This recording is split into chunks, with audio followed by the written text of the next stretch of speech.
Kila mmoja angepewa nafasi katika wote waliosimama hapa kueleza lolote juu ya Dr. John Pombe Magufuli, ama angepewa karatasi ya kuandika yale anayoyafahamu kutoka kwake. Angeandika kurasa nyingi sana juu ya yale anayoyafahamu. Lakini jambo moja la maana na la msingi sana, Dr. John Pombe Joseph Magufuli, pamoja na ukweli kwamba hatuko naye duniani, bado anaishi kwenye mioyo ya Watanzania.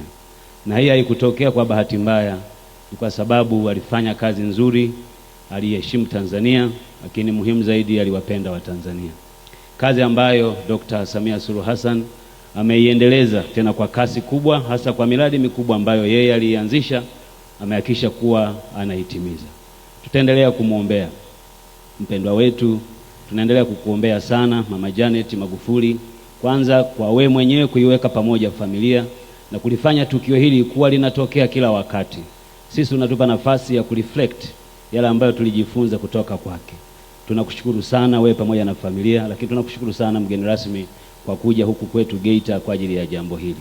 Na waomba wanachato tuendelee kuyaenzi yote mema ambayo alitufundisha na Watanzania wote kwa ujumla, ili tuweze kuyaishi kwa vitendo. Raha ya milele umpe Bwana, apumzike kwa amani.